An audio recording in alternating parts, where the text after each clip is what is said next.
So what are the secondary causes? First comes renal parenchymal disease, kidney related issues. You name it as nephritic syndrome or tubulointerstitial nephritis, or kidney ki blood circulation takvaina gani, it's called renovascular hypertension or renal artery stenosis.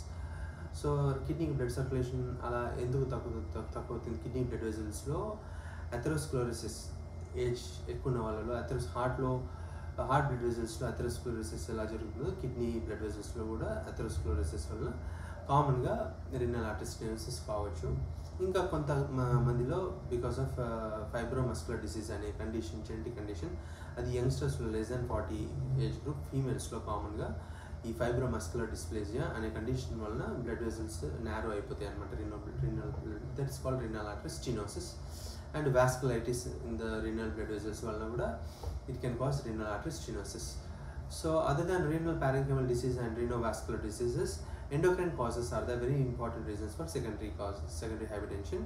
Endocrine problems ante thyroid related, hyperthyroidism kaavachu, hypothyroidism kaavachu. Usually ga hyperthyroidism lo systolic blood pressure high ga kanipistundi, ade hypothyroidism lo diastolic blood pressure high kanipistundi anamata. ఇంకా రెండిట్లలో కొంచెం features ఆపోజిట్గా ఉంటాయి అన్నమాట.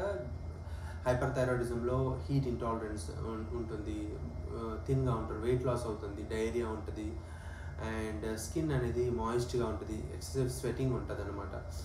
అదే హైపోథైరాయిడిజంలో over weight ఉంటారు, weight gain ఉంటుంది, ఇంకా స్కిన్ డ్రైగా ఉంటుంది, కోల్డ్ ఇంటాలరెన్స్ అంటే చలి పడకపోవడము, కాన్స్టిపేషన్, ఇవన్నీ కామన్ ఫీచర్స్ అనమాట. సో ఇంకా other endocrine causes are like phaeochromocytoma.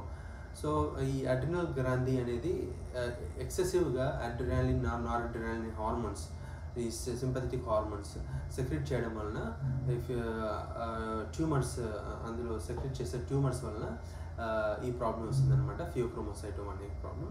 So దీనివలన కూడా హై బ్లడ్ ప్రెషర్ ఉండొచ్చు. అండ్ అదర్ కాజెస్ లైక్ హార్ట్లో కోయాక్టేషన్ ఆఫ్ అయోటా అంటాం. అయోటా నుంచి బ్లడ్ వెజల్, మెయిన్ అయోటా నుంచి వచ్చే ఇది, అందులో కన్స్ట్రిక్షన్ ఆర్ నారోయింగ్ జరిగితే దాన్ని కోయాక్టేషన్ అంటాం అనమాట. సో కోయాక్టేషన్ ఆఫ్ అయోటా వలన కూడా బ్లడ్ ప్రెషర్ అనేది హైగా చూపించవచ్చు. There can be differential reading in the blood pressure, ఒక ఆమ్లో తక్కువ, ఒక ఆమ్లో ఎక్కువగా చూపించవచ్చు అనమాట. అదే coarctation of aorta. And other causes are mainly overweight. Obesity is becoming a pandemic. ఈ obesity వలన ఫ్యాటీ లివర్ డిసీజ్, ఇంకా obstructive sleep apnea, దీనివలన స్ట్రాంగ్ హై బ్లడ్ ప్రెషర్